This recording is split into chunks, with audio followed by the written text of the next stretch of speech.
Welcome to మలిన్ kitchen. ఈ రోజు అయితే మనం హెల్దీ అయినది చెద్దన్నం బ్రేక్ఫాస్ట్ చేసుకుందామండి. మనం ఈ బ్రేక్ఫాస్ట్ అయినా తినొచ్చు, లేకుంటే మధ్యాహ్నం అయినా తినొచ్చండి. పచ్చిమిర్చి నంచుకొని, అలాగే మనం ఆవకాయ నంచుకొని వావ్ తింటే చాలా టేస్టీ సూపర్గా హెల్దీగా ఉంటారండి. పిల్లలైనా పెద్దవాళ్ళైనా ఎండాకాలంలో ఇలాగే తినాలండి, చాలా బాగుంటారు.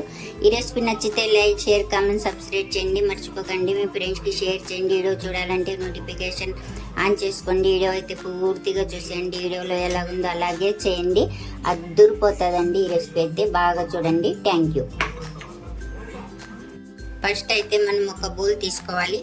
తీసుకొని ఇప్పుడు ఇందులో ఒక స్పూన్ పెరుగు అయితే వేసుకోవాలండి. మనం ఇందులో వేసుకొని బాగా కలుపుకోవాలి. ఇలా బాగా కలుపుకున్న తర్వాత ఇప్పుడు ఇందులో చూడండి, మనం అన్నం అయితే తీసుకున్నామండి. అన్నం ఉడికించుకొని పెట్టుకున్నానండి నేను కొంచెం అన్నం. ఈ అన్నాన్ని మనం ఈ బౌల్లో వేసుకోవాలి, ఈ పెరుగులో వేసేసుకోవాలి అంతటిని. అన్నం వేసుకున్నాక మనం బాగా పెరుగు అన్నం రెండు కలుపుకోవాలండి. మెత్తగా ఉన్నా పర్వాలేదు అన్నం. బాగా ఇలా బాగా కలుపుకున్నాక మనం ఇప్పుడు చూడండి పాలండి. నేను 1/2 గిలాస్ పాలు నేను గోరచ్చగా చేసుకున్నాను. ఈ పాలల్ని మనం ఈ అన్నంలో వేసేసుకోవాలండి. పెరుగు కలిపి పెట్టుకున్నాం కదా, ఇందులో వేసుకోవాలి. మనం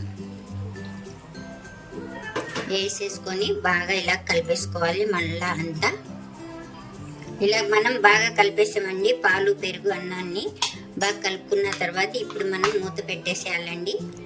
మూత పెట్టేసి మనం నైట్ అంతా అలాగే పక్కన పెడదామండి. పొద్దున్నే చూద్దాం బ్రేక్ఫాస్ట్కి. మనం రాత్రి అయితే మనం పాలు పెరుగు అన్నం వేసి కలిపి పెట్టాము. వావ్ చూడండి ఎలా గట్టిగా పడిందో. మనం ఇప్పుడైతే చెంచాతో కలిపేసుకుందాం.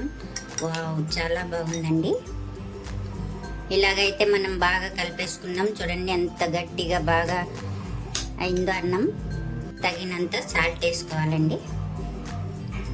అలాగే మనం చూడండి ఒక సగం ఉల్లిపాయ నేను తరిగానండి, సన్నగా కోసుకున్నాను. అలాగే స్ప్రింగ్ ఆనియన్స్ అండి, అలాగే కొత్తిమీర, పచ్చిమిర్చి. ఈ అన్నిటిని మనం ఈ అన్నంలో వేసేసుకుందామండి. పచ్చిమిర్చి కూడా వేసుకోవాలి. వేసుకొని మనం బాగా కలిపేసుకోవాలి. ఇలాగైతే మనం బాగా కలిపేసుకున్నామండి. అన్నం రెడీ అయిపోయింది. అంతే అండి, మనకు రెడీ అయిపోయిందండి. ఈ ఎండాకాలంలో ఎంతో హెల్దీ అయిన చెద్దన్నం బ్రేక్ఫాస్ట్ అయితే రెడీ అయిపోయిందండి. ఈ రెసిపీ నచ్చితే లైక్ చేయండి.